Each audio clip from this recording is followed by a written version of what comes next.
Innal hamdalillah nahmaduhu wa nasta'inuhu wa nastaghfiruh wa na'udzu billahi min shururi anfusina wa min sayyiati a'malina. May yahdihillahu fala mudhillalah wa may yudlilhu fala hadiyalah. Asyhadu an la ilaha illallah wahdahu la syarikalah wa asyhadu anna Muhammadan abduhu wa rasuluhu la nabiyya wa la rasula ba'dah. Ikhwati fillah, hadirin, hadirat, kaum muslimin dan muslimat. Mudah-mudahan kita semua senantiasa dilindungi oleh Allah Subhanahu wa taala. Mari sama-sama kita awali kajian kita dengan bersyukur dan memuji Allah, satu-satunya zat yang pantas untuk kita puji. Satu-satunya zat yang pantas untuk kita berikan syukur kita. Tidak ada yang pantas kita puji selain daripada Allah Subhanahu wa taala.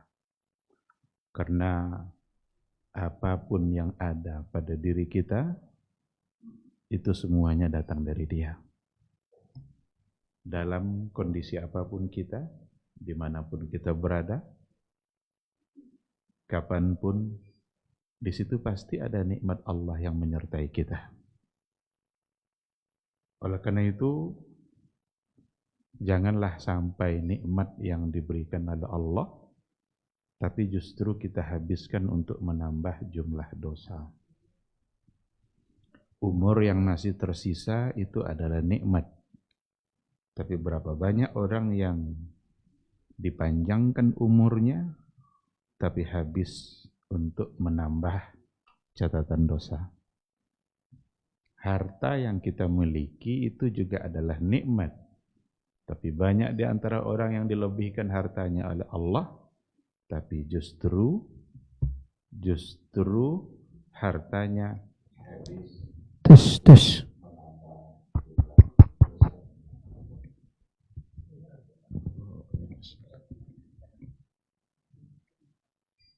Kurang dengar suara. Dek bohong lagi gigi satu. Kalau gigi satu tentu tidak akan langsung. Coba lagi sampai bekeran. Kena tetanggung mereka. Baik. Itulah sebabnya kata alhamdulillah harus selalu kita ucapkan.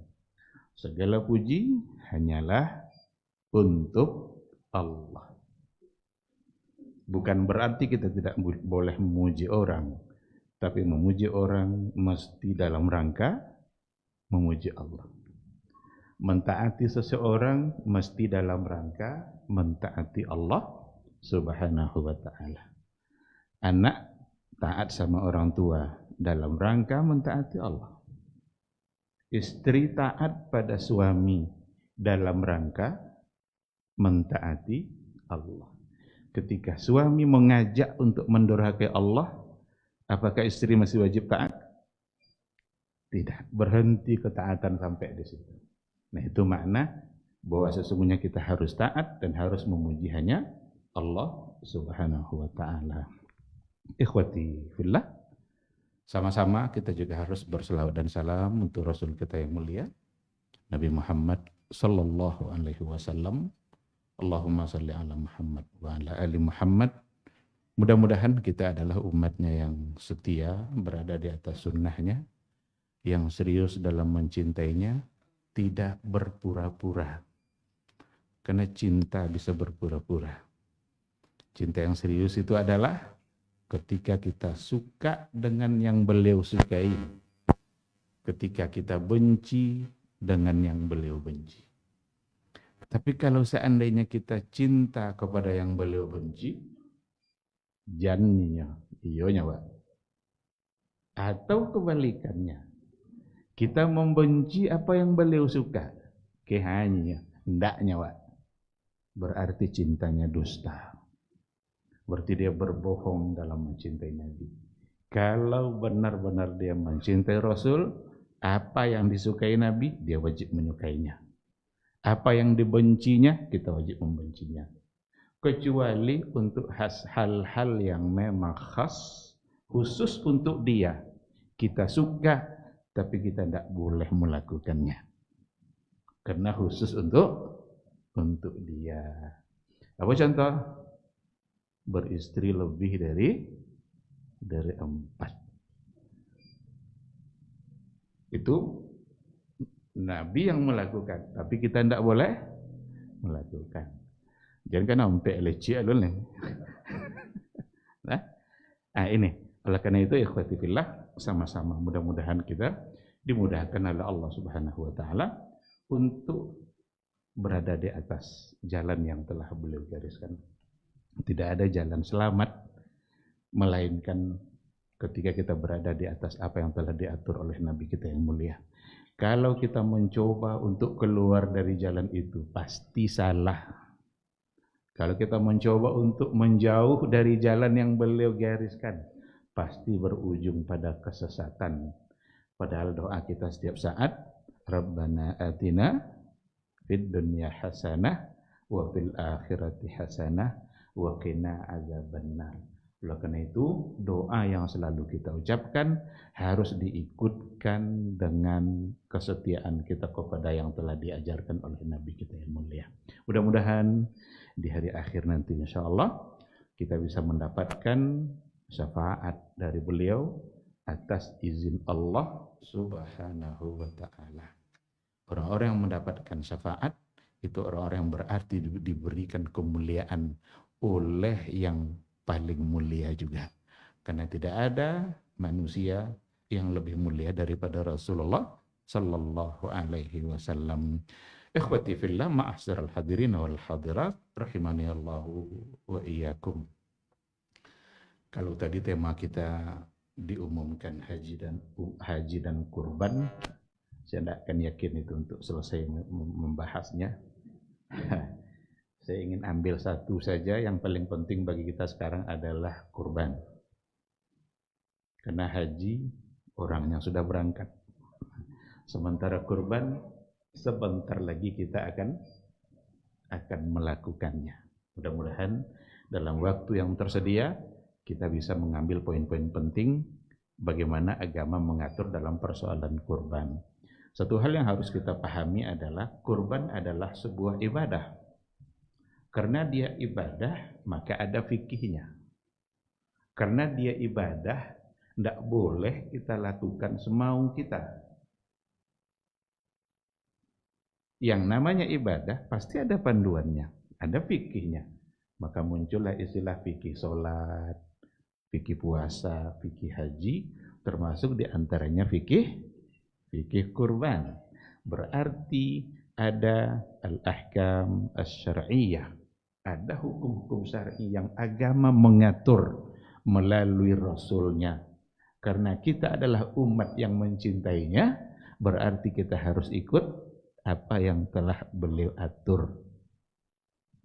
Meskipun nanti barangkali ada hal-hal yang tidak sesuai jawab. Tapi tidak boleh ada Nabi lah. Siap tidak meninggalkan. Ada hal-hal yang barangkali sudah menjadi kebiasaan, tapi kasan ditengok hadis tidak boleh lah. Siapkah kita meninggalkan? Itulah bukti dari kita beriman kepada Allah dan kepada Rasul. Maka al-Islam itu artinya al-inqiyad, al-khudu'. Bagaimana kita berserah diri, bagaimana kita tunduk, patuh kepada apa yang digariskan oleh agama melalui Rasul yang mulia yaitu Nabi Muhammad sallallahu alaihi wasallam. Ikhwati fillah, ada dua istilah, ada kurban, ada udhiyah. Kalau Al-Quranul Karim lebih cenderung menggunakan kata kurban. Ada 3 kali kata kurban dalam Al-Quranul Karim. Di antaranya adalah watlu alaihim naba abnai adama bil haqqi idh qarraba kurbanan. Jadi kurban itu bahasa Arab. Awak kalau lewat ayat Yusuf itu bahasa Arab aja kan? Kurban ya kan? Itu bahasa Arab kan? Bahasa Al-Quran. Ini adalah cerita dua anak Nabi Adam antara Habil dan Qabil idh qarraba qurbanan, ketika dua-duanya qarraba qurbanan, melakukan sesuatu kurban untuk mendekatkan diri kepada Allah. Fatuqabbala min ahadihima wa lam yutaqabbal minal akhar. Diterima dari yang satu, ditolak dari yang satu lagi. Kenapa diterima dari yang satu? Karena dia pilih dari harta yang terbaiknya. Kenapa ditolak dari yang kedua? Dipilihnya yang terburuk dari apa yang dia punya. Oleh karena itu, mendekatkan diri kepada Allah mestilah dengan sesuatu yang terbaik kalau ingin diterima oleh Allah. Kurban itu artinya dekat, qaruba yaqrubu, kurbanan. Kurban itu istilah, tetapi itu tujuan kenapa berkorban. Sedangkan dalam hadis Nabi tidak menggunakan kata kurban, tapi lebih cenderung menggunakan kata udhiyah, atau dari fiilnya dhaha yudahi, itu perbuatannya. Dhaha yudahi. Apa contoh dalam hadis? Contohnya adalah man kana lahu sa'atan wa lam yudahi. Yudahi ini udhiyah nanti. Dari situ diambil kata udhiyah. Barang siapa yang punya kelapangan rezeki wa lam yudahi, lalu dia tidak berkorban, dalam artian tidak menyembelih hewan, maka dhaha yudahi itu artinya menyembelih, itu perbuatannya. Fala yaqrabanna musallana, jangan dekat-dekat musalla kami. Jadi mampu dia, sanggup dia, tapi tidak mau berkorban. Enggak usah dekat-dekat, kamu jauh-jauh saja, karena kamu tidak punya kepedulian dengan masyarakat yang lain. Udah, kamu sendiri-sendiri saja. Terbayang tidak oleh kita, seandainya Nabi masih hidup, lalu duduk dia di sini, masuk kita ke masjid, diusirnya, karena tidak berkorban. Terbayang enggak? Kamu kan mampu nih, pulang kata Rasul. Terbayang enggak? Itu mana hadis ada? Man kana lahu sa'atan, siapa yang mampu walam yudahi, lalu enggak berkorban, enggak usah dekat-dekat. Jadi dalam hadis lebih cenderung menggunakan istilah bentuk pekerjaannya, sedangkan Al-Qur'an lebih cenderung menggunakan istilah tujuan kenapa harus disembelih. Nah, oleh karena itulah para ulama mendefinisikan kurban itu, ibadah kurban itu adalah menyembelih hewan-hewan tertentu pada waktu tertentu, tujuannya adalah taqarruban ilallah subhanahu wa ta'ala, untuk mendekatkan diri kepada Allah subhanahu wa ta'ala. Kenapa disebut hewan-hewan tertentu? Karena tidak semua hewan yang bisa dikorbankan. Apa yang bisa? Hanya 3 saja. Gak boleh selain dari yang 3 ini. Unta dan yang sejenisnya, kerbau, sapi dan yang sejenisnya, mau lembu kan namanya, mau jawi-jawi, apalah nama, tapi sejenis masuk dalam kategori bakar. Atau kambing dan yang sejenisnya. Apa yang sejenisnya? Nak biri-biri nama, domba, apa nama itu? Pokoknya yang sejenis kambing. Dalam Arab ternyata ada juga jenis-jenisnya, ada ghanam, ada syat, ada ma'iz. Itu juga istilah kambing, tapi ma'iz itu untuk ukurannya lebih kecil. Sering lah sobik kadang kambing kacang juga kan. Ukurannya lebih kecil sehingga umurnya pun lebih kurang. Meskipun tidak sampai satu tahun. Maka dikatakan hewan-hewan tertentu. Bolehkah berkorban ayam? Ini kan ternak ya, kan? Nah, yang ternak di sini dibatasi dengan bahimatul an'am. Ala ma razaqahum min bahimatil an'am. Disebutkan dalam Al-Qur'an dan para ulama menafsirkan hanya 3. Ternak, walaupun yang tadi ternak ya. Bolehkah korban ikan lele? Ya ternak, ya banyak orang ternak ikan lele. Enggak, walaupun namanya ternak, karena enggak masuk dalam kategori bahimatul an'am. Maka disebutkan hewan-hewan tertentu. Yang manakah yang lebih afdal? Kambingkah? Kerbaukah? atau onta. Ada dua pandangan para ulama di sini. Jumhurul ulama, mayoritas ulama mengatakan yang afdal sesuai dengan urutan onta, kerbau, kambing. Dari mana diambil itu? Itu dari hadis keutamaan dahulu masuk ke masjid di hari Jumat. Barang siapa yang pertama datang ke masjid di hari Jumat, seolah-olah dia berkorban onta. Siapa yang kedua, seolah-olah berkorban sapi, kerbau. Yang ketiga, seolah-olah berkorban kambing. Kenapa Nabi sebut onta yang pertama? Berarti itu yang terbaik. Tidak mungkin kambing yang terbaik, artinya kambing nomor 3. Kalau ada juara 1, juara 2, juara 3, mana yang paling afdal? Juara 1, tidak mau juara 3 kan? Sekarang kambing diletakkan pada poin yang ketiga. Maka dari hadis itu, jumhurul ulama mengatakan yang afdal sesuai urutan itu, onta, kerbau, sapi atau kambing. Tapi ada di antara ulama yang mengatakan bahwa di antaranya Imam Malik.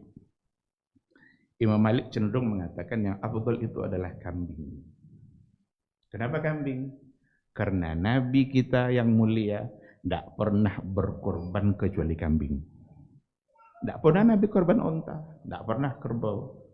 Nabi pernah berkorban 2 ekor, kambing kedua. Bahkan pernah 100 ekor, kambing semuanya. Dia yang langsung menyembelih untuk 60. Selesai dia 60, lebih kurang 60.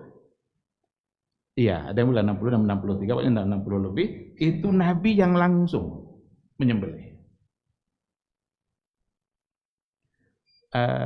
Kalau lah 60 kan ponek tangan tu kan. Kalau ponek sudah ada yang nyembelih. Panggil Ali, Ali tolong lanjutkan. Tolong lanjutkan sembelihan. Ali yang melanjutkan sampai ke 100. Ini juga lah alasan oleh para ulama bahwa yang menyembelih hewan korban yang paling afdal adalah yang berkorban sendiri, tapi boleh diwakilkan kepada orang lain karena Nabi sendiri mewakilkan kepada Ali. Ya kadang ndak lo berani kayak yang ndak sodo yang berkorban berani yang bantai dah. Kalau ada yang bisa lebih baik dia. Tapi kalau tidak boleh diwakilkan sebagaimana Ali mewakilkan Nabi Muhammad sallallahu alaihi wasallam. Nah, 100 ekor semuanya kambing. Jadi tidak ada Nabi berkorban selain daripada kambing. Kata Imam Malik, pilihan Nabi pasti karena afdal. Tidak mungkin Nabi meninggalkan yang lebih afdal. Tapi dijawab oleh kelompok pertama, Nabi hanya ingin memudahkan umatnya. Seandainya memang Nabi ingin untuk mengerjakan yang afdal dan umatnya ingin mengerjakan itu, jangan-jangan umatnya tidak sanggup. Tapi kalau kambing lebih mudah, lebih murah lebih mudah daripada onta dan sapi atau kerbau. Nah, oleh karena itu yang rajih dalam hal ini adalah para ulama, yang afdal adalah yang lebih besar karena manfaat dagingnya lebih banyak. Mana kira-kira 7 ekor kambing sampai enggak dagingnya 1 ekor kerbau jumlahnya? Enggak kan? Karena kerbau boleh untuk 7, tapi dagingnya banyak. Seandainya dikumpulkan 7 daging kambing, 7 ekor daging kambing, sama enggak untuk 1 ekor kerbau? Enggak kan? Tidak. Lebih banyak yang kerbau atau onta. Berarti manfaatnya lebih besar, lebih luas. Itulah yang dijadikan alasan oleh para ulama bahwasanya yang afdal yang lebih banyak manfaatnya. Nabi melakukan itu hanya untuk memudahkan bagi umatnya. Nah, oleh karena itu hewan-hewan tertentu yang disembelih pada waktu-waktu tertentu. Kenapa dikatakan waktu tertentu? Ndak juga punya waktu. Kapan mulainya? Setelah selesai sholat plus khutbah. Sebenarnya kata para ulama kalau selesai sholat langsung disembelih itu sudah sah. Karena khutbah sunnah, ndak pun ada, tidak mengapa. Tapi kalau sudah sholat lalu sudah khutbah, itu yang lebih afdal. Adalah salah seorang sahabat namanya Abu Bardah datang menemui Nabi. Karena disebut oleh Nabi, barang siapa yang menyembelih sebelum sholat, itu adalah sadaqatun minas sadaqat. Itu bukan kurban. Itu sedekah-sedekah biasa aja itu. Kalau mau berikan, berikanlah. Tapi tidak disebut kurban. Tapi barang siapa yang menyembelih setelah sholat, itu adalah korban yang sesungguhnya. Adalah namanya Abu Bardah datang nemui Nabi, ya Rasulullah, saya sudah sembelih tadi sebelum sholat. Tidak semangat untuk membantai, menjalankan pergi sholat, dibantai. Ternyata sampai di tempat sholat, Nabi berkhutbah menyampaikan bahwa kalau sebelum sholat, itu bukanlah kurban. Datang nemui Nabi, ya Rasulullah, saya sudah sembelih. Nabi tetap bilang itu bukan kurban. Tapi saya, ya Rasulullah, tetap ingin mendapatkan pahala kurban. Dan saya tidak punya lagi selain ada satu ekor namanya al-anak. Al-anak itu yang belum sampai umur. Kambing yang belum sampai umur, anak. Mungkin kata-kata anak ke awak udah itu tuh kan. Kan anak-anaknya, kamu tuh kenek-kenek kan. Al-anak, dalam riwayat itu, al-anak. Itu hewannya belum sampai umur. Apa kata Nabi? Nabi ingin mengobati perasaan dia, yang ingin tetap mendapatkan pahala korban. Nya tadi lah dia agak korban tak kan? Kasana lelah. Apa kata Rasul? Sembelihlah yang tadi itu, la yujzi'u dzalika li ahadin ba'dak. Tapi tidak boleh lagi dilakukan oleh orang sesudah kamu. Berarti nyosongnya bolehnya untuk mengobati perasaannya tadi. Disinilah para ulama mengambil hukum bahwa sesungguhnya hewan kurban harus sampai umur. Kalau kambing 1 tahun, kalau sapi atau kerbau 2 tahun, kalau onta 5 tahun, masuk tahun ke-6. Walaupun dalam fikihnya itu ada pembahasan oleh para ulama. Fikih kan berkembang. Maka muncul istilah fikih kontemporer. Datang pertanyaan itu dari muslim-muslim di Eropa. Perkembangannya, apa kata mereka? Ada sejenis penggemukan sapi. Jadi ada upaya, kan ada sekarang bisa penggemukan sapi. Dan biasanya itu sebelum 2 tahun, itulah lebih banyak daging daripada yang 2 tahun yang secara manual. Umpama umurnya 1,7 atau 1,8.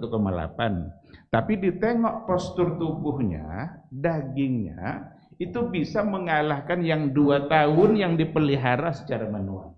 Pertanyaannya, boleh enggak yang 1,7 ini dikorbankan? Padahal kerbau aturannya adalah 2 tahun. Ini pertanyaan muncul dari muslim Eropa.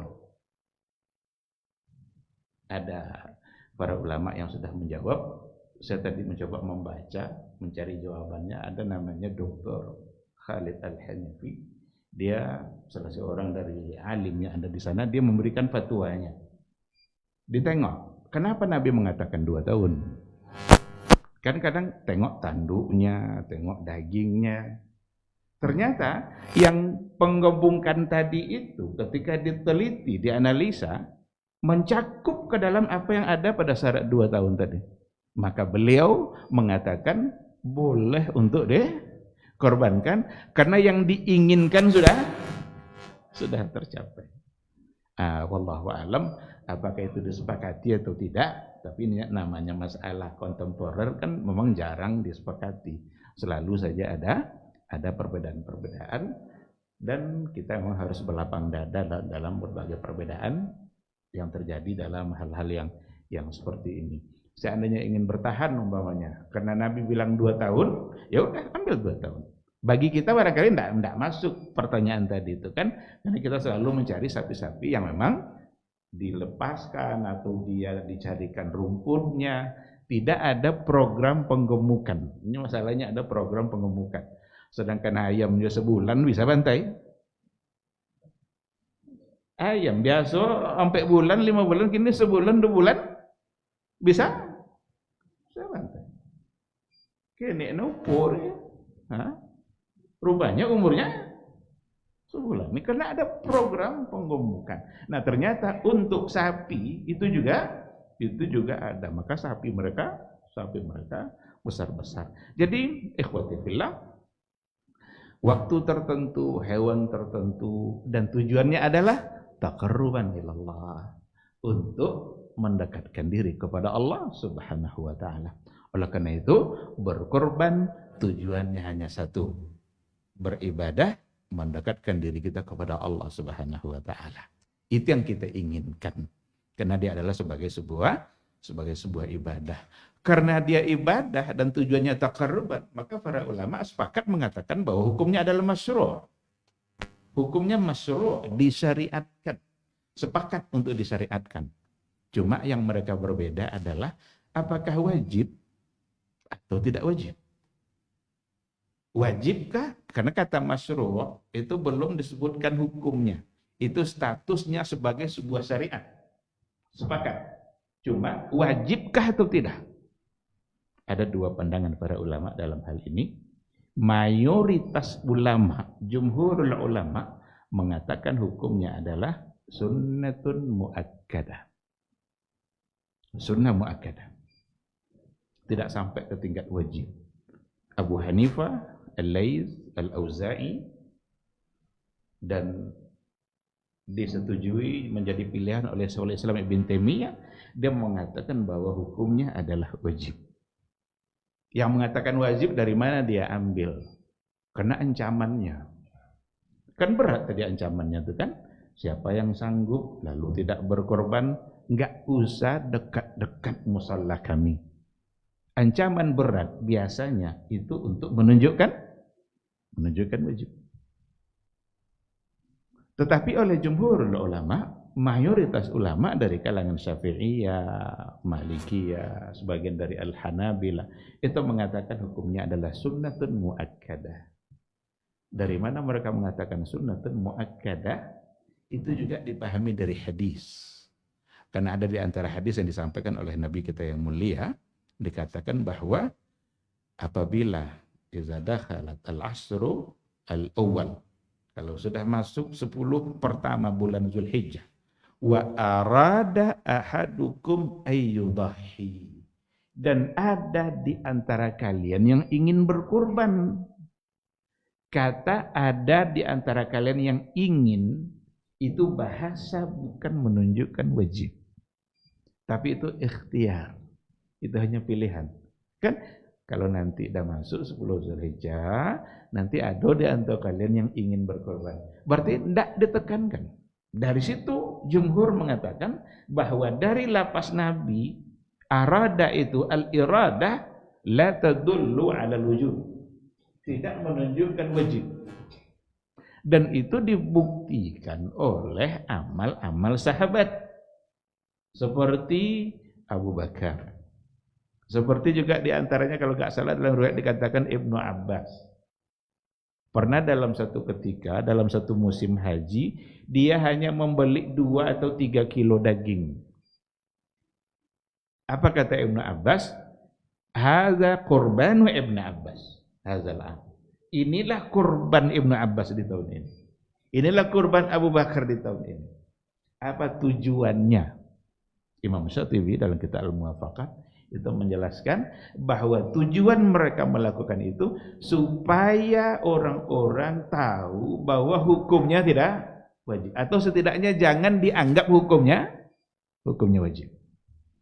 Karena kalau hukumnya wajib, tidak mungkin dia beli 3 kilo daging.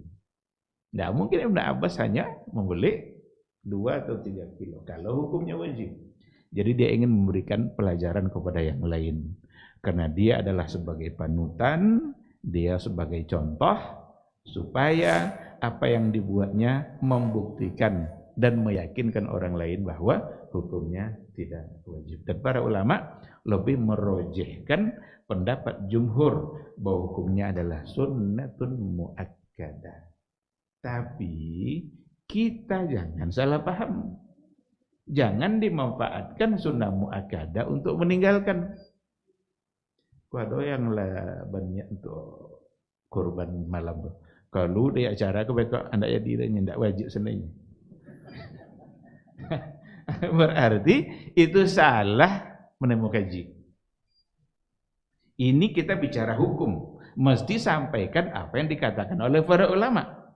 Abu Hanifah bilang wajib, tapi Abu Hanifah pun memberikan batasan. Kapan disebut mampu itu kapan? Kata yang mengatakan wajib dan mampu itu ukurannya adalah ketika dia memiliki harta sejumlah nisab zakat. Itu disebut mampu. Karena kalau dia memiliki kurang dari nisab zakat, berarti dia mustahik. Berarti dia berhak menerima zakat kan? Tapi kalau dia punya harta sejumlah nisab, berarti wajib zakat, maka disebut mampu. Kalau pakai lo standarnya lo, jangan banyak yang tidak jadi berkorban. Sekarang ketika memang kita punya kemampuan, kelebihan rezeki, walaupun tidak sampai pada batas nisab, tapi kita mampu untuk berkorban. Yang diingat bukan lagi hukum, tapi yang diingat adalah hikmah. Karena kalau ibadah nih, kalau kita fokuskan pada hukum, cinci jalan untuk lari juga ada hukum. Banyak orang yang karena mempertahankan hukum tidak jadi buat dia. Apa tidak salat jemaah apanya? Dia kan tidak wajib adanya. Jadi dia pertahankan hukum kan? Padahal hikmahnya luar biasa.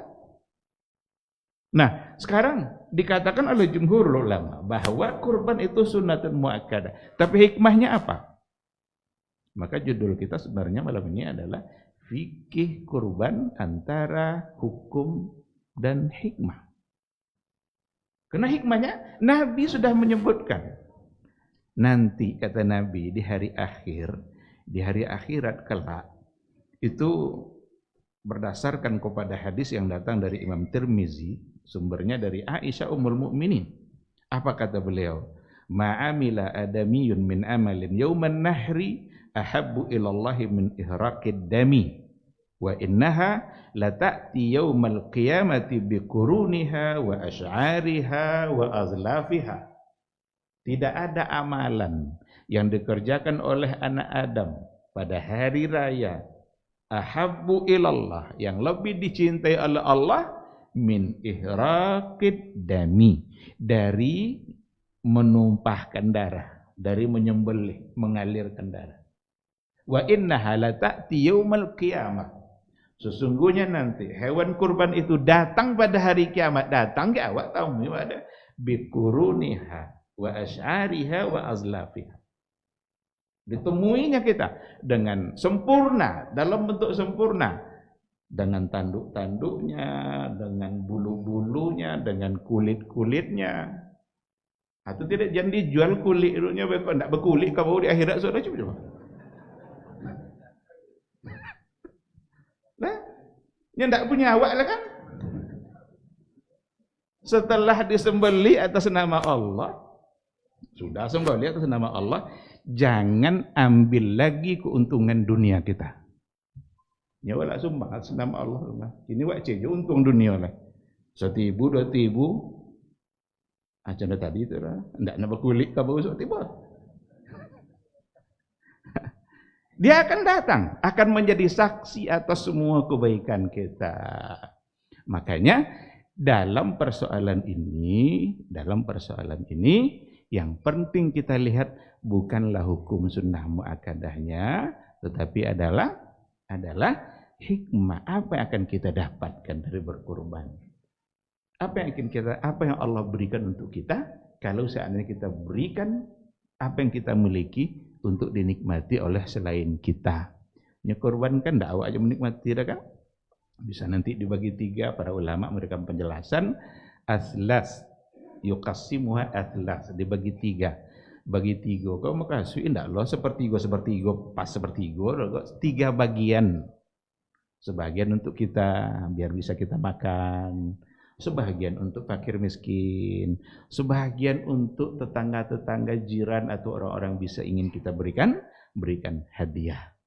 Boleh dilakukan seperti itu, dan disunahkan juga bagi kita untuk ikut menikmati apa yang diberikan. Bahkan dalam hadis dikatakan Rasulullah sallallahu alaihi wasallam selesai sholat, selesai khutbah, pulangnya disembelihnya kambing itu diambilnya dagingnya, dia sarapan dengan daging itu di pagi itu.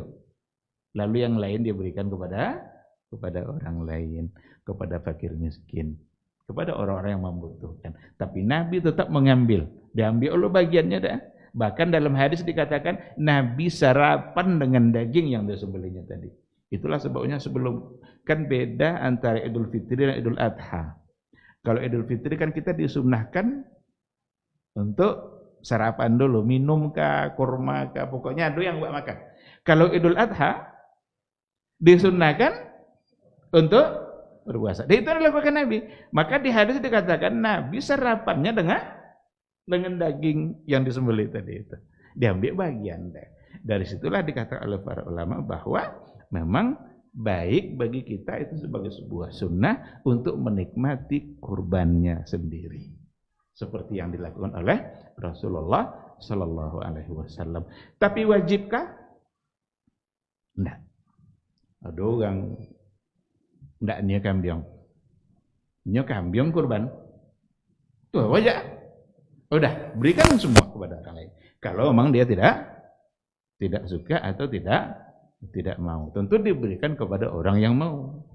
Kalau dia tidak, berarti dia boleh untuk mengikhlaskan semuanya untuk orang lain. Tetapi yang lebih baik seperti yang dilakukan Nabi, ikut menikmati apa yang dikorbankan. Allah Subhanahu wa taala alam. Ikhwati fillah, sebelum kita masuk pada beberapa masalah, kita juga perlu lihat hikmah. Hikmah kenapa kurban itu disyariatkan oleh Rasulullah Sallallahu Alaihi Wasallam. Ada banyak hikmah, ada banyak ibrah di dalamnya. Kita ambil poin-poin beberapa hal saja, seperti ihya sunnati abina Ibrahim alaihissalam imtithalin li amrillah. Sudah? Azan belum? Kalau tutup lah. Nak tutup balik sudah tidak. Baik, waktu Isa sudah masuk, kita jawab dulu suara azan insyaallah.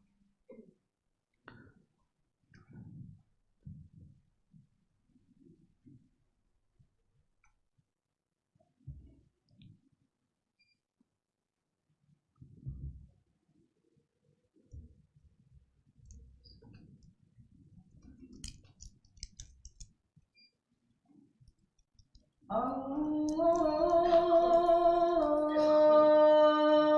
Akbar. Allahu Akbar.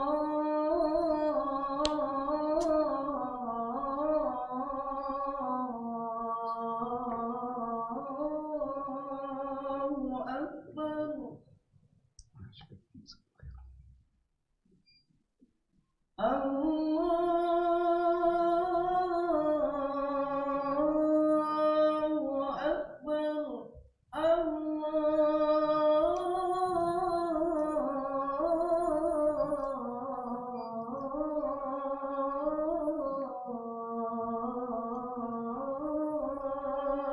Akbar.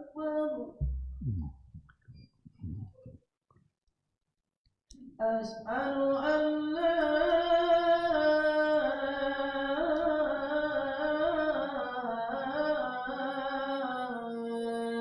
ilaha illallah.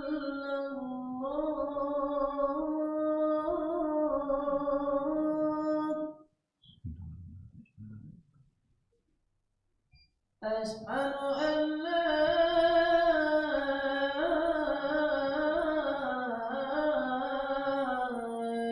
ilaha illallah.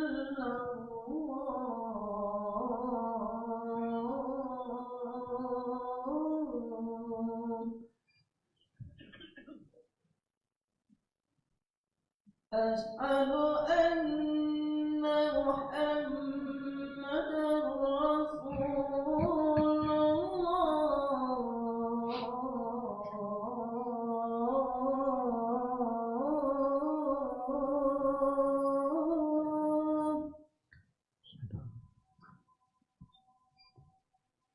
Asyhadu anna Muhammadar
حي على الفلاح.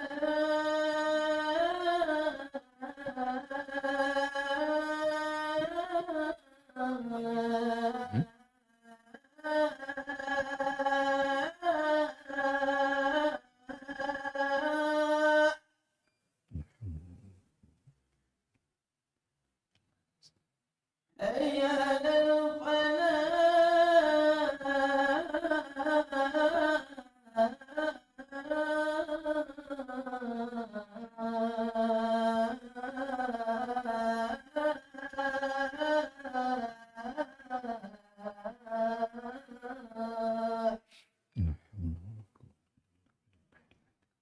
الله أكبر. الله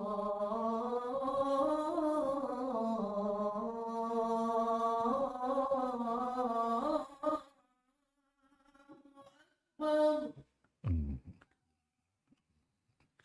لا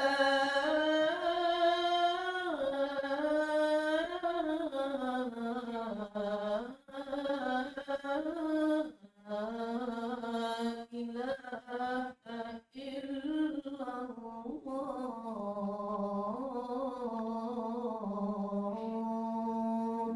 La ilaha illallah.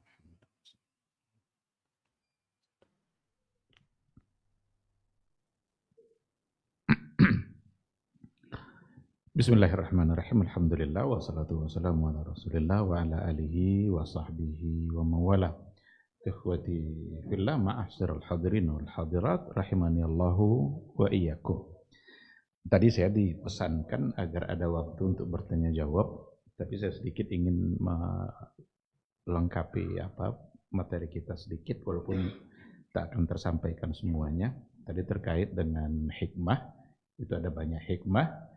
Bagaimana kita bersyukur kepada Allah, bagaimana itu menunjukkan kepedulian kita kepada fakir miskin, dan juga tadi kita katakan adalah menghidupkan sunnah Nabi Ibrahim fimtithali amrillah, di dalam mentaati perintah Allah. Bagaimana dalam mentaati perintah Allah. Perintah Allah kepada Nabi Ibrahim menyembelih anak. Kok sempat ke awak perintah menyembelih anak nih, saudara? Maka untuk kita tidak. Karena Allah pun tak ingin Ismail itu disembelih. Itu hanya sekedar ujian. Siap tidak dia untuk menerima perintah? Ternyata siap. Dia siap untuk menyembelih walaupun anaknya sendiri. Ternyata wa fadainahu bidzibhin azim.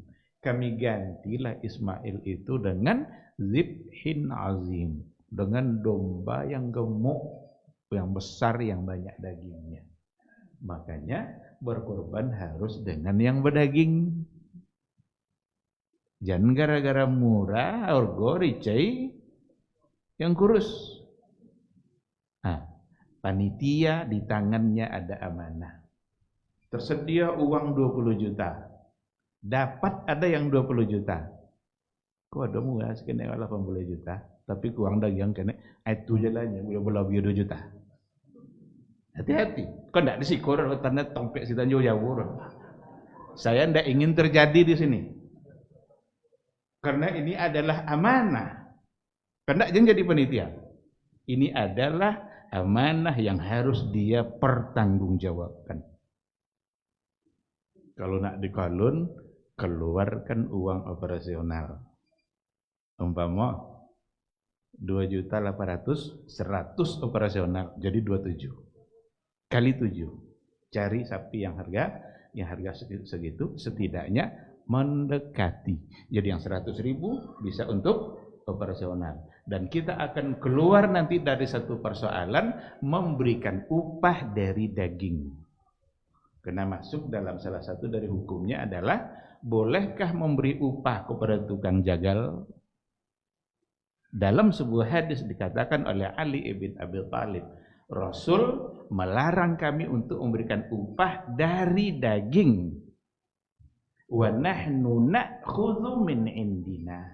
Tapi kami ambil dari yang dari sisi kami. Berarti dari harta selain dari yang disembelih. Kalau selain dari itu, maka boleh biar utuh korban kita itu adalah untuk diberikan semua atas nama Allah Subhanahu wa taala. Nah, itu bagian dari al-ahkam. Maka salah satu yang dipertanyakan juga adalah bagaimana hukum menjual kulit. Ada langsung hadisnya, man ba'a udhiyatahu fala udhiyatalah. Siapa yang menjual hewan kurbannya tidak berkorban, berarti dilarang. Maka menjual kulit juga sesuatu yang dilarang. Ya ndak ada orang ni ada usahanya. Sang boleh mu mah. Jadi alasan ndak ada orang ni lu ndak tahu pe sang boleh mu. Tu ndak ni lu. Maka saya di masjid kompleks saya, kebetulan saya ketuanya. Saya bilang, tidak ada satupun yang dijual. Tanduknya, kulitnya, semua jangan ada yang dijual. Karena ada.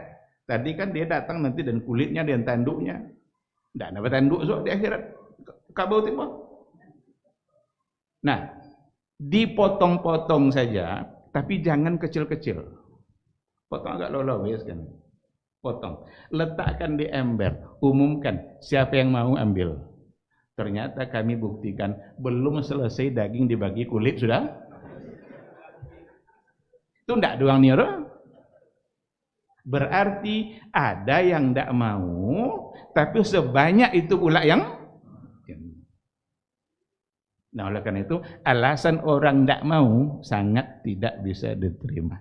Jangan cederai kurban kita dengan hal-hal yang ternyata Nabi sendiri melarang. Itu makanya dia ibadah, dia adalah fikih. Kalau ibadah kita harus ikut Nabi kita.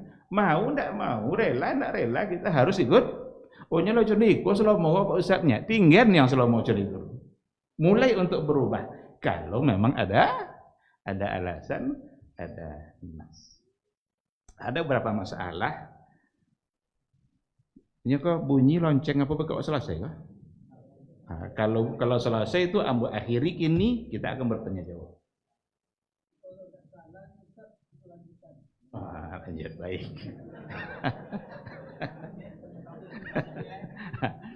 Baik, ada beberapa hukum. Ada beberapa hukum yang sempat saya catatkan, tidak semuanya, tapi ada beberapa hal yang penting. Yang pertama, al-jam'u bainal udhiyati wal aqiqah. Boleh tidak menggabung dua niat antara akikah dan kurban. Ini sering nih.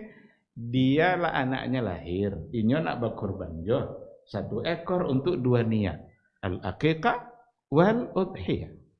Bagaimana para ulama menjawab itu? Ada perbedaan pandangan di kalangan para ulama antara jumhur dengan al-Hanafiyah. Jumhurul ulama mengatakan la yajuzu zalik. Likhtilafis sababi wal qasdi. Enggak boleh digabung 2 niat untuk 1 ekor sembelihan, kurban dan akikah. Kenapa demikian? Likhtilafis sababi wal qasdi. Karena berbeda sebab dan maksud. Apa bedanya? Kalau akikah itu seiring dengan kelahiran anak. Sedangkan udhiyah seiring dengan kedatangannya hari raya Idul Adha. Berarti berbeda sebabnya dan berbeda maksudnya. Maka jumhur ulama cenderung mengatakan tidak boleh, jangan lakukan. Seandainya memang dia hanya mampu untuk akikah saja, akikah saja. Tapi kalau seandainya tidak ada yang perlu diakikahkan, berarti dia tinggal melaksanakan kurban. Sedangkan Abu Hanifah al-Hanafiyah itu mengatakan ya juzu zalik listiraqihima fil qurbati ilallah. Abu Hanifah cenderung untuk membolehkan karena sama-sama mendekatkan diri kepada Allah. Jadi dia mandang dari sisi kurbannya saja, tidak memandang dari sisi sebab. Abu Hanifah fokus pada al-qurbah ilallah, mendekatkan diri kepada Allah. Sehingga menurut beliau bisa digabung. Yang kuat dalam hal ini adalah pandangan jumhurul ulama. Bahkan ada persoalannya begini. Seandainya ada orang yang apa namanya, 6 orang berkorban, ada satu yang ingin akikah, boleh enggak disembelih 1 ekor sapi? Sapi kan boleh 7. Ada 6 orang mau kurban, ada 1 yang untuk akikah, berarti 7. Cuma 1 adalah akikah. Dibeli seekor sapi, karena sapi boleh 7. Nah, yang mengatakan tidak boleh tadi itu tetap tidak boleh. Karena ikhtilafin niyah. Karena ada berbeda niat. 6 niatnya untuk ini, 1 untuk akikah, sementara lehernya hanya 1 yang disembelih. Nah, tapi kalau kita ikuti pandangannya Abu Hanifah, tentu bisa. Apalagi ini 6, ini 1. Sedangkan 1 untuk 2 niat itu dapat dibenarkan. Tapi yang kuat dalam ini adalah jumhurul ulama. Baik, masalah yang berikutnya adalah al-udhiyah lil mayyit. Berkorban untuk yang sudah meninggal. Ada beberapa kemungkinan. Seandainya ada orang yang meninggal lalu ia berwasiat untuk dikorbankan, ambil dari harta warisannya. Berarti itu bagian dari kurban, bagian dari wasiat yang harus dilaksanakan. Maka sebelum dibagi harta warisan, sisihkan. Ini wasiatnya dalam bentuk kurban. Nah, untuk yang perkara ini tidak ada persoalan, tidak ada yang diperselisihkan oleh para ulama. Wa illam yusi, tapi kalau dia tidak berwasiat, fadzalika hasanun wa yu'tabaru min anwa'is shadaqah. Itu juga merupakan suatu perbuatan yang baik karena dapat dikategorikan nanti min anwa'is shadaqah. Sedekah. Karena bersedekah boleh untuk yang sudah meninggal berdasarkan kepada hadis. Dan kurban itu ibaratnya sama dengan bersedekah. Tetapi ada yang lebih baik kalau ingin melakukannya. Walakinna sunnah ayyusyrikal insanu ahla baitihi minal ahya'i wal amwat wa la yahtaju ayyufrada likulli mayyitin udhiyah. Kalau mau, yang ingin lebih mendekati kepada sunnahnya adalah dia yang berkorban lalu dia ikutkan keluarganya dalam niat mendapatkan pahala korbannya, baik yang masih hidup maupun yang sudah meninggal. Dan tidak mesti untuk mengkhususkan 1 untuk dia, 1 untuk yang meninggal. Kenapa demikian? Karena Nabi memanggil orang-orang yang mampu. Man kana lahu sa'ah. Siapa yang punya kemampuan? Orang meninggal apakah masih punya kemampuan? Tidak. Kecuali kalau diambil dari harta dia, seperti yang dalam wasiat. Maka yang lebih baik seseorang itu dia untuk dirinya dan membawa keluarganya baik yang sudah meninggal untuk mendapatkan niat. Dan itu sepakat mengatakan boleh. Karena Nabi sendiri ada dalam korbannya, ini adalah untuk saya, ini adalah untuk umat saya yang tidak sanggup untuk berkorban. Jadi kalaulah ada orang yang memang tidak diberikan kemampuan oleh Allah untuk berkorban, jika memang tidak diberikan sama sekali, tidak usah khawatir, tidak usah bersedih. Dia masuk pada doa Nabi yang tadi itu. Nabi sudah membawanya dalam doanya. Kan Nabi bilang gitu kan, ini untuk saya, ini untuk umatku yang tidak sanggup untuk berkorban. Berarti masuk dia dalam doa itu. Tidak usah bersedih. Nah, tapi jangan pura-pura tidak sanggup tahu aja. Allah manaknya, Allah masuk awak dalam doa Nabi mana? Itu cenderung tidak sanggup tahu. Berarti dia membohongi dirinya sendiri dan Allah pasti tahu isi hati kita. Bahkan Allah lebih tahu daripada kita sendiri. Nah, saya kira cukup sampai ada banyak hukum tidak mungkin disampaikan. Saya ingin kita berdiskusi, bertanya jawab. Kalau seandainya ada yang perlu untuk ditanyakan, dipersilakan. Fadhal.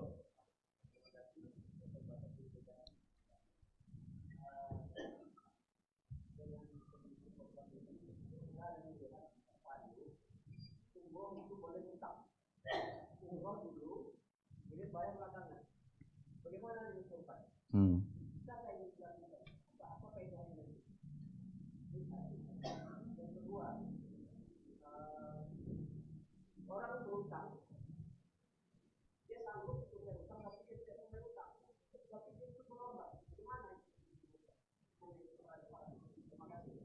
Iya. Baik. Berhutang untuk berkorban. Sebagaimana ada orang berhutang untuk umrah. Berhutang itu biasanya indikasi dari ketidakmampuan. Berhutang. Kok mampu tak hutang mengatakan? Indikasi itu. Padahal yang dipanggil oleh Nabi adalah orang yang punya kelebihan. Kalau berhutang dipastikan tidak punya kelebihan. Itu dulu yang harus dipahami. Akan tetapi sekarang ini ada orang yang tidak punya uang tunai untuk membeli, tapi dia punya kemampuan untuk membayar hutang. Uang tunai tidak ada, yang langsung dikasih 3 juta tidak ada. Tapi kalau dia pinjam dan dia angsur 3 juta, itu ada. Seandainya itu dia lakukan, maka insya Allah tidak mengapa. Tetapi dengan catatan, benar-benar nanti dia mampu bayar hutang. Ini masalah cendek. Masalah lo ada sembeli kurban, Senayan, Selasa meninggalnya. Siapa bayar hutang? Apakah ahli waris wajib membayar hutang? Jawabannya tidak wajib. Tapi fadilah, satu keutamaan. Janting yang membuat kojo ya. Hutang adalah salah satu dari penyebab azab kubur. Seandainya ahli waris tidak ada yang sanggup bayar hutang, tidak dosa dia kalau tidak sanggup dia bayar hutang. Makanya Nabi dulu ketika menyolatkan seorang sahabat, mundur Nabi. Kalian ajalah kata Rasul. Saya tidak ikut nyolatkan karena dia masih punya hutang. Tidak mau Nabi menyolatkan karena ada hutang. Adalah sahabat namanya Abu Qatadah atau Abu Zar, antara dua itu. Ya Rasulullah, ana dhamin. Ya Rasul, saya menjamin hutangnya. Baru Nabi masuk mengimami karena sudah ada yang menjamin. Ketika itu Nabi tidak nanya-nanya siapa anaknya. Ini wajhul istimbatnya oleh para ulama. Kalau memang keluarga sebagai ahli waris wajib bayar hutang, Nabi pasti akan tanya, siapa anak Allah? Siapa ayah? Bayu mah? Tapi Nabi tidak pernah menanya itu. Nabi hanya mundur. Baru maju kembali ketika ada Abu Qatadah. Seminggu setelah itu ketemu dengan Abu Qatadah. Ya Abu Qatadah, udah kamu bayar hutang? Belum ya Rasulullah, lupa orangnya. Bayunya Nabi dibayar oleh Abu Qatadah. Pada saat itu Nabi bilang, al-ana barudat, baru sekarang dia merasa dingin dalam kuburnya. Kalau memang akan ada kemampuan untuk membayar, umpamanya dengan gaji pasti umpamanya kan, setiap bulan dia dapat segini. Nanti sekian persen untuk bayar hutang, berarti ada yang pasti. Karena walaupun dia meninggal, akan tetap ada nanti, meskipun sudah ada persentase yang dipotong. Tapi ada. Silahkan. Tapi kalau tidak kan jole, ada jamu buat kerja. Karena Allah memang tidak pula mengharuskan yang tidak mampu untuk. Tapi jangan kalah pula semangat yang tidak mampu itu mengalahkan semangat orang yang mampu, yang tidak mau berkorban. Ya sanggup pindah andanya nak berkorban. Sedangkan yang tidak mampu rela untuk berarti semangat siapa yang lebih tinggi sekarang ini? Semangat yang tidak? Jangan sampai terjadi seperti itu. Yang mampu mesti tahu diri karena Allah yang memberikan dia rezeki. Sedang yang kedua, ini berhutang. Ini berkorban. Minta izin kepada dia yang berhutang tadi. Saya sebenarnya bisa bayar hutangnya, tapi saya mau berkorban. Mau enggak kamu? Saya tunda dulu bayar hutang ini, tapi saya berkorban dulu. Katanya, karena saya belum butuh uang itu, udah kamu korbannya dulu. Dahulukan korban. Tapi kalau tidak, jangan berkorban. Korban adalah sunnah, bayar hutang adalah wajib. Maka mesti kita mendahulukan yang wajib. Tapi karena orang itu sudah mengizinkan, alhamdulillah. Mudah-mudahan nanti Allah memudahkan untuk membayar hutang. Sekarang janganlah ngomong sang iko lah mau nunggu mainnya itu kan ditunda aja lah. Kalau dia tidak izinkan, berarti jangan berkorban. Dah.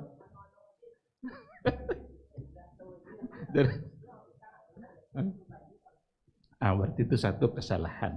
Karena nanti ketika orang itu tahu, dia akan ngomong tuh, masa utangnya tidak duanya, padahal korban. Begitu juga dengan umroh tadi itu, utang banyak, kalau dia bayu tapi bayu umroh. Ketika nampak foto-foto orang tadi, gaya-gaya di Ka'bah hanya utang tidak tekan olehnya, ke itunya. Wallahu subhanahu wa ta'ala alam. Ada yang lain? Oh, yang bertanya kasih hadiah? Oh, yang bertanya kasih hadiah katanya. Ini ada. Ada mushaf, ada Al-Qur'an. Silakan diambil. Kok enggak kan salat baru Nabi nak bertanya sudah. Barakallahu fiikum. Ada pertanyaan yang lain? Fadhal.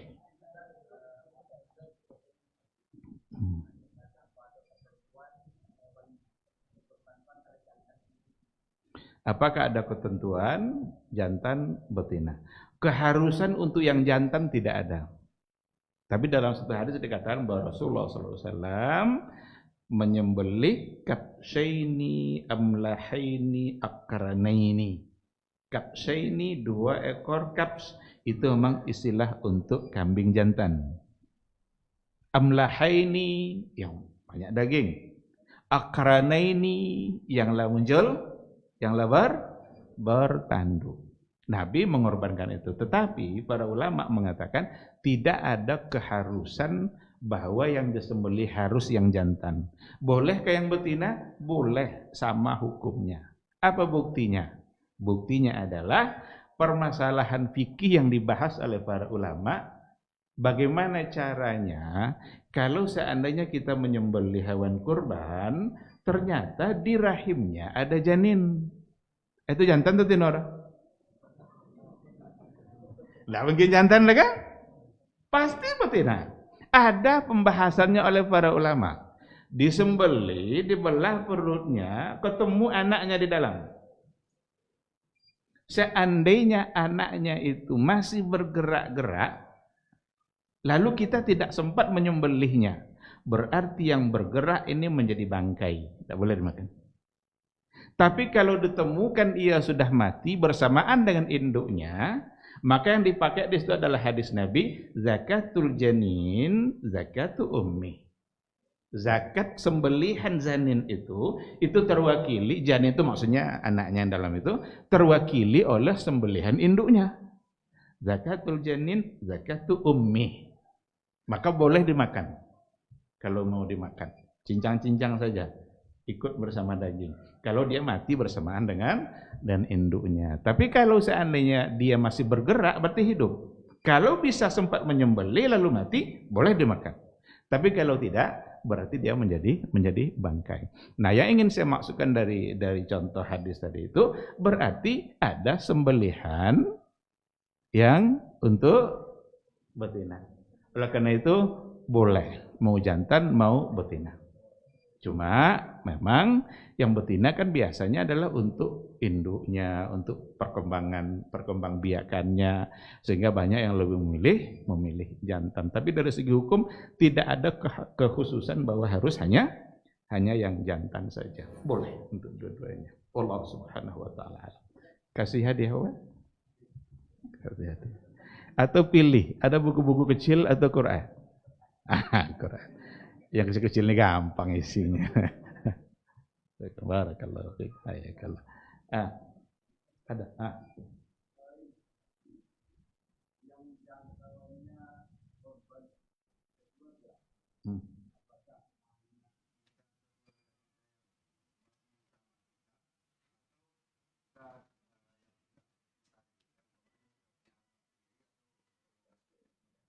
Maksudnya membawa niat untuk mendapatkan pahala. Ya. Untuk membawa niat yang mendapatkan pahala, seperti yang dikatakan tadi, itu dibolehkan untuk ahlu baitihi minal ahya'i wa awil amwat, yang masih hidup bahkan yang sudah mati. Jangankan yang sudah berpisah rumah, anak nikah lalu dia pindah rumah, jangankan itu, yang sudah mati pun dapat dibawa dalam niat.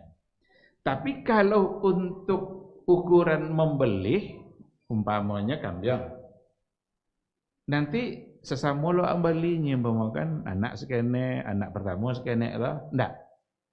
Mesti sebagai seorang ayah atau siapa yang ingin menanggung, karena kambing hanya untuk satu. Jangan lakukan seperti yang biasa dilakukan oleh LDII. Ada LDII. Itu mereka korbannya patungan aja. Siku kerbau itu kadang bisa sampai puluhan. Patungan bayar-bayar beli 1 ekor. Itu tidak bisa. Sama dengan ada anak-anak sekolah nabung. Anak-anak SD suruh nabung tabungan kurban. Nanti dikumpulkan. Beli nanti 1 ekor. Lalu ini atas nama siapa yang tuju? Kalau atas nama yang sekelompok satu kelas tadi atau satu angkatan tadi, berarti itu tidak kurban. Kalau disembelih lalu dibagikan dagingnya, baik, itu sebagai sedekah. Tapi tidak bisa disebut sebagai kurban. Kenapa? Karena untuk kerbau hanya boleh 7. 7 dalam artian taklufah, yang menanggung beban biaya. 7. Adapun untuk doa, untuk niat mendapatkan pahala, boleh dibawa keluarga, meskipun keluarganya banyak, dibolehkan. Tidak lo perlu khawatir lo tuh berdosa-dosa tidak akhirat so dia kendaraannya, tidak lo perlu. Ya kan kadang lo takut itu kan tidaknya dan soalnya nyanyi. Kalau tidak berdosa-dosa soalnya, itu urusan Allah di akhirat. Lu jangan awak lo ngaji lah, tidak akan selesai dah awak. Akhirat dunia kau jalan nak apa? Maka untuk bagaimana di akhirat itu semua ada dalam ilmunya Allah Subhanahu wa taala. Allah Subhanahu wa taala a'lam. Bayar dia lu, kasih dia. Kau mau pelo kau nak tu bayar dia reknya kau andaknya. Bayar. Masyaallah. Jazakallah khair. Silakan. Allah wabarakatuh.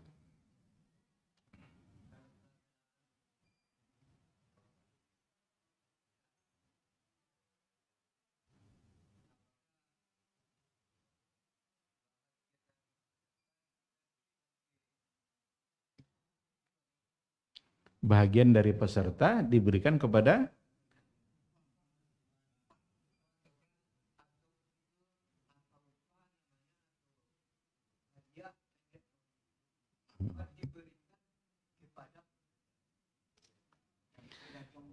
dia. Persoalannya begini, diharapkan pada hari raya kurban semua kita ikut berkorban. Ini orang nih hartanya yang dikorbankan, kita tenaga yang kita berikan, itu nak upah Jawa. Berarti kita mengorbankan tenaga kita. Ada orang-orang yang sebegitu sibuknya dia harus pergi kemana-mana, dikorbankannya lah waktunya doa. Sama-sama di situ, walaupun tidak bekerja, okay?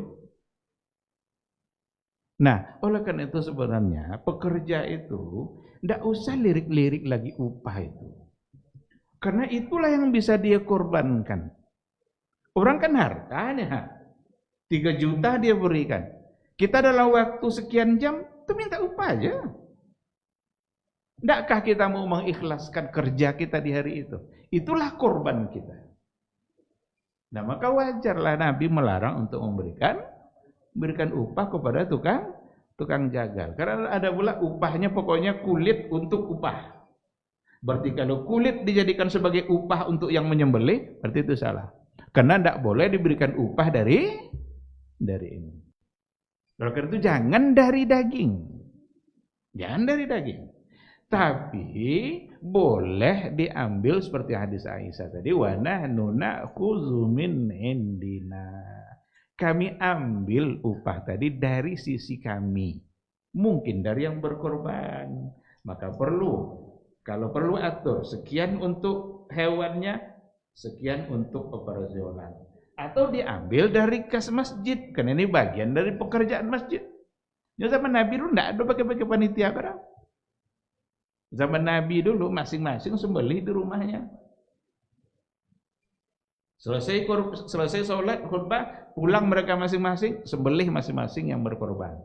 Ambil untuk bagian dia, berikan sisanya untuk yang lain. Nah, oleh karena itu, saya menyarankan sebaiknya tidak dilakukan itu kalau atas nama upah.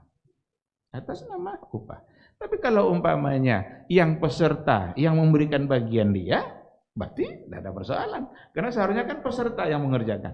Secara hukum asalnya pesertalah yang mengerjakan masing-masing tuh. Tapi sekarang kan enggak kan? Dibentuk panitia. Nah, sekarang yang berkorban, saya berkorban umpamanya.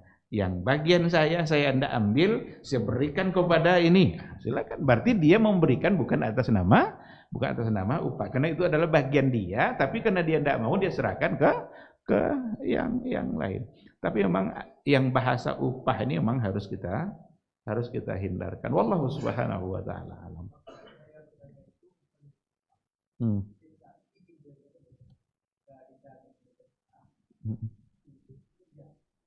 Letan tu dek peserta tu?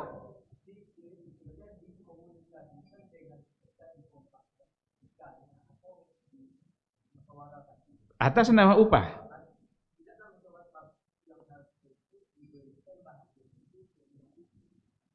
Ya. Kalau berarti yang berkorban yang memberikan jatah dia, kan seharusnya untuk dia nih. Sekarang dia tidak ambil. Tadi kan sudah kita katakan, tidak pun peserta itu ambil, lalu ia serahkan semuanya, ia berikan semuanya. Itu pun tidak mengapa. Tapi kan sebaiknya yang peserta mesti tetap mengambil dan menikmati apa yang dikorbankannya atas nama Allah Subhanahu wa taala. Pokoknya kita harus menghindarkan atas nama upah itu memang yang dilarang agar kita lupakanlah dulu keuntungan dunia kita. Upah itu kan dunia tuh, kan persoalan dunia. Seolah-olah kita kerjanya sama dengan kerja bangunan, kan upah namanya tuh. Enggak pula ada orang kerja bangunan ikhlas-ikhlas gitu aja kan? Pasti ada upah. Nah, yang sekarang ini agar tidak tercampur soal-soal keinginan dunia kita fokus untuk akhirat. Jadi yang berkorban mengorbankan harta, kita pun mengorbankan tenaga kita. Itulah yang akan diberikan pahala oleh Allah Subhanahu wa taala. Maka sebenarnya di hari raya kurban semua kita sedang berkurban. Cuma ada yang dengan hartanya, ada yang dengan tenaganya. Ini kadang-kadang ini mohon maaf, ini enggak juga di sini nih. Pinjam timbangan ya Pak katanya. Ah, sekilo kok rasanya. Hanya minjam timbangan untuk nimbang daging itu perlu diupah juga. Kan keterlaluan. Orang daging kerbau yang dibagikan orang ini tidak minjam timbangan. Nah, sekilo kok runya. Berarti pikiran dunianya mengalahkan pikiran akhiratnya. Relakanlah dipakai nih, dan izinkan untuk menerima pahala dari Allah Subhanahu wa ta'ala. Karena pahala dari Allah jauh lebih besar ketimbang hanya sekilo daging.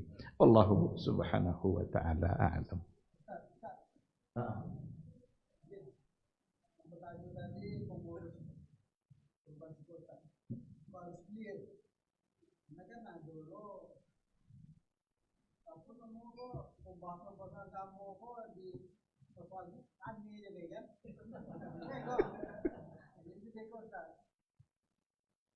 Yang kami kerjakan di sini, ya, bagaimana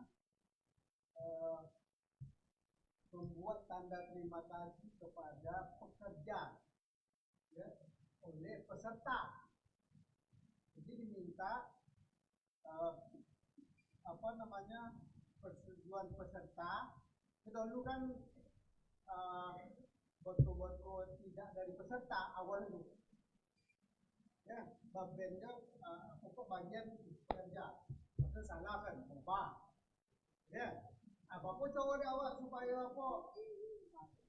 Maka peserta korban ambillah bagian kami senenek untuk pekerja. Itu pun masalah kok. Jadi peserta dapat dulu, cuman ada bagian senenek untuk itu niat peserta. Aku harus zolim kok Ustaz.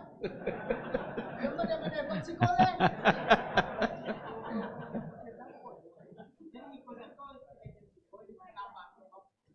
Yang peserta itu mesti pojok. Nah, ini jatah peserta dapat, jatah pojok dapat dua. Yang peserta ga pokoknya yo.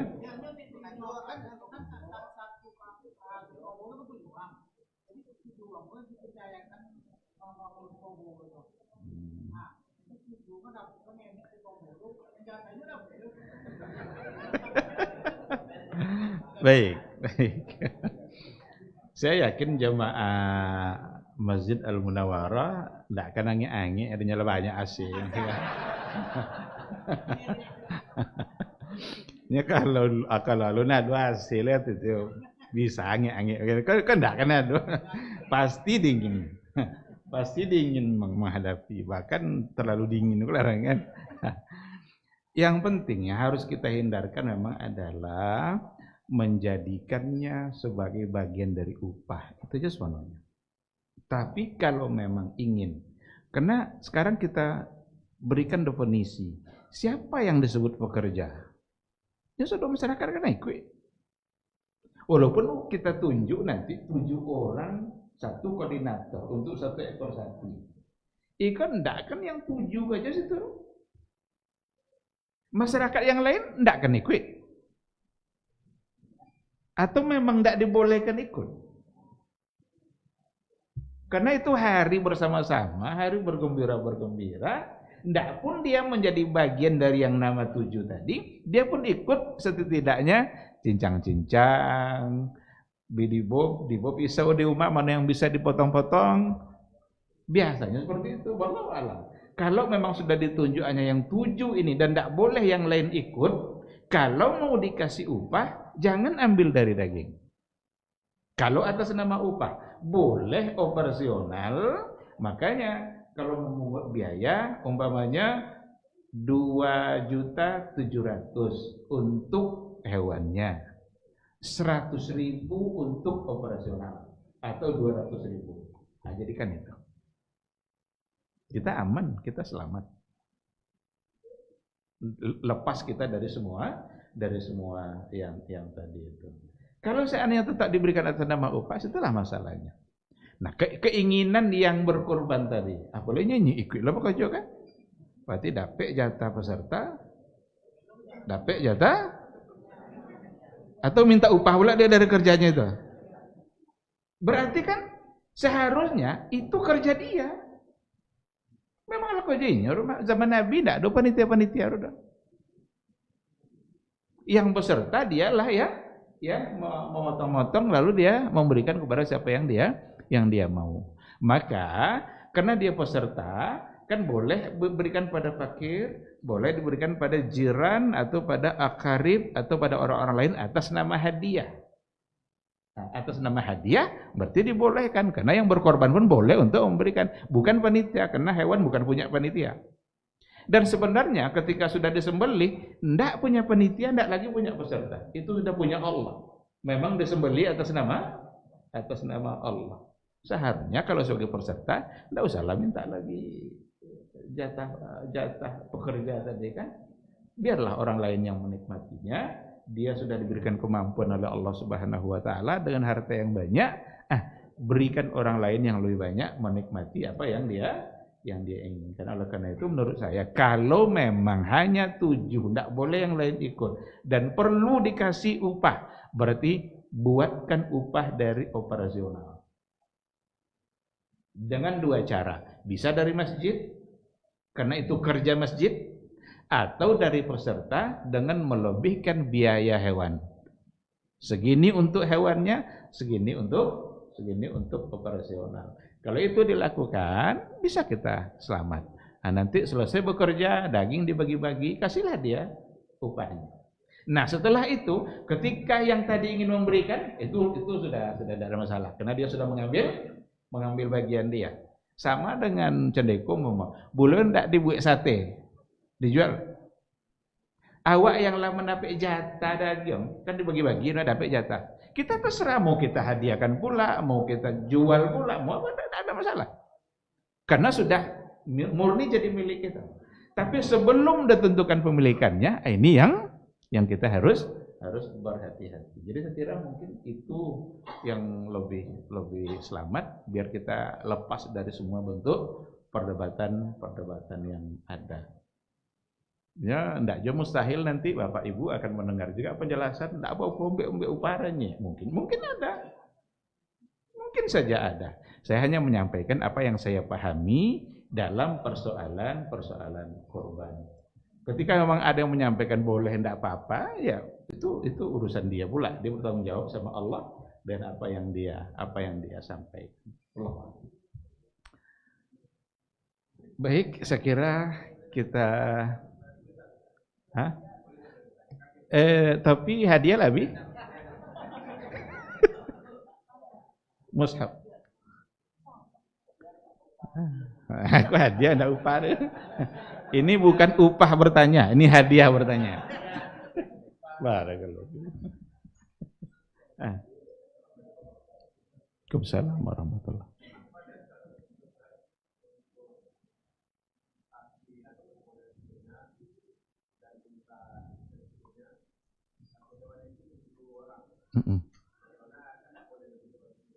Ya. Itu didasarkan kepada hadis Nabi.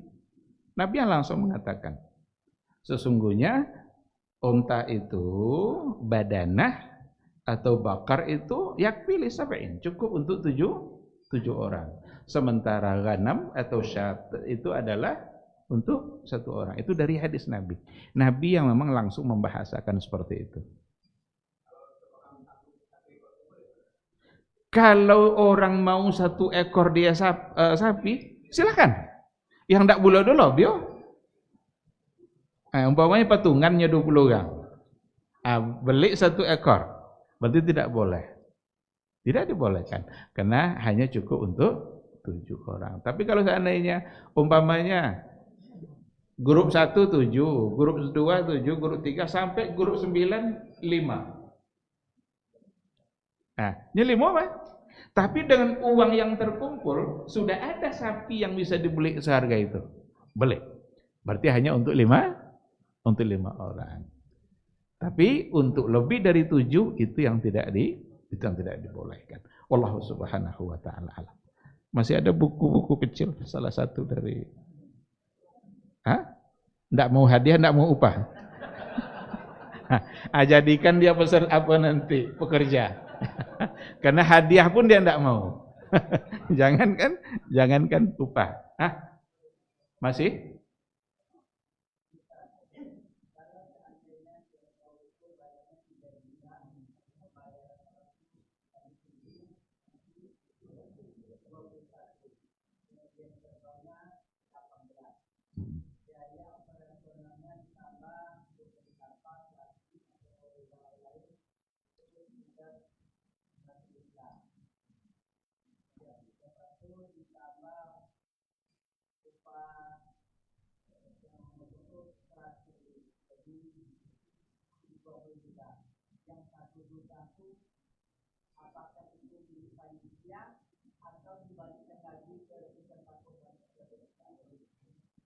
Iya, untuk transparansi, kumpulkan kembali peserta-peserta itu, kemudian sampaikan kelebihan uang yang ada.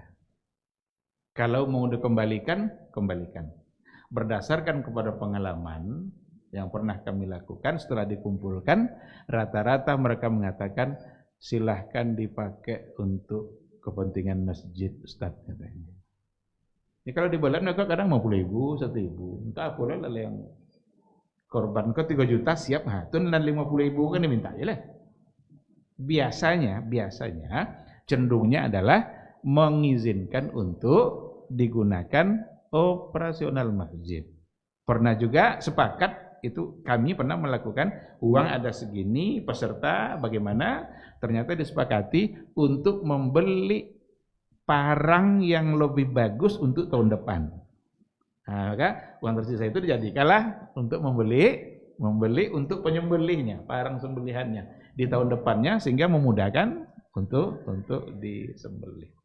Tapi kalau didiam-diamkan, kadang-kadang memang muncul masalah. Walaupun uangnya tidak seberapa, tetapi ternyata membuat sakit telinga kalau seandainya diungkit-ungkit karena kita tidak transparan. Masalah uang ini kan walaupun sedikit, tapi kalau jelas orang akan merasa ini. Tapi kalau tidak akan dibesar-besarkan oleh yang lain dan mungkin juga akan bisa menghilangkan kepercayaan.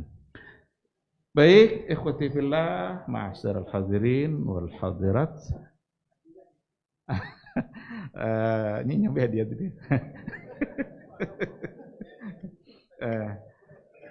Demikian kajian kita pada malam hari ini.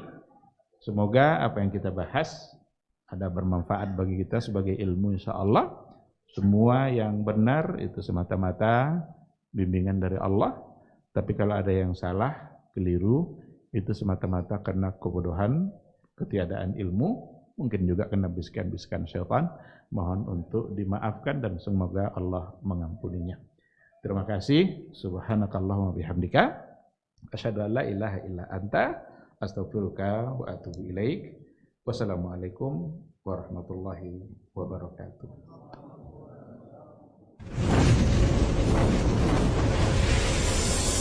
Baba TV Sunnah, belajar agama baru alim.